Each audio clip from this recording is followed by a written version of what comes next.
Pembacaan profil kafilah. Diawali dengan profil Dusun Lam Awe, Gampong Lam Temen Barat. Nama kafilah, Kafilah Dusun Lam Awe. Nama kepala dusun sekaligus ketua kafilah, Bapak Boni Taufik ST beserta Ibu Devi Mulyadi.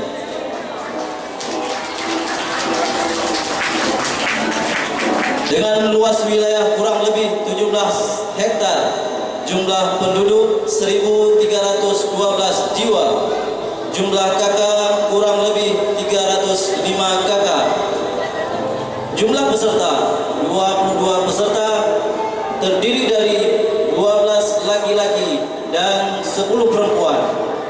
Jumlah cabang yang diikuti 5 cabang. Moto: melalui MTQ kita mererat hubungan ukhuwah Islamiyah yang hakiki dan Qurani, mendidik generasi Islami dengan mendalami bacaan dan kandungan isi Al-Quran. Maju terus wahai anak-anakku, pantang mundur dalam menata hari esok yang lebih baik. Target MTQ tahun ini juara umum bila Allah menghendaki. Profil Dusun Menasah, Gampong Lam Temen Barat. Nama kafilah, Kafilah Dusun Menasah. Nama kepala dusun sekaligus ketua kafilah, Bapak Mulyadi Ibrahim beserta Ibu Nuraini. Luas wilayah kurang lebih 15 hektar, jumlah penduduk kurang lebih 371 jiwa, jumlah kakak kurang lebih 157 kakak, jumlah peserta 18 peserta, terdiri dari 10 laki-laki dan 8 perempuan. Jumlah cabang yang diikuti sebanyak 5 cabang. Moto: bersama MTQ kita wujudkan generasi muda Qurani yang cerdas dan berakhlakul karimah. Target MTQ tahun ini juara umum.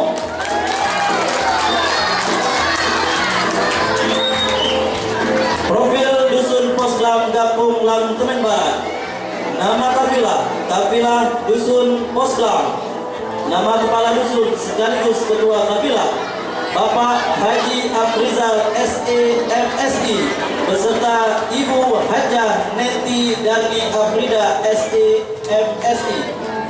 Dengan luas wilayah kurang lebih 10 hektar, jumlah penduduk kurang lebih 670 jiwa, jumlah kakak kurang lebih 200 kakak, jumlah peserta 15 peserta, terdiri dari 8 laki-laki dan 7 perempuan. Jumlah cabang yang diikuti 5 cabang. Karakter penduduk: yang pertama 99% merupakan anggota Polri, yang kedua 99% menempati rumah dinas, yang ketiga wilayah dusun merupakan komplek perumahan Polri dan perkantoran. Moto: melalui MTQ Gampong kita harapkan terciptanya insan-insan Qurani. Target MTQ tahun ini juara umum.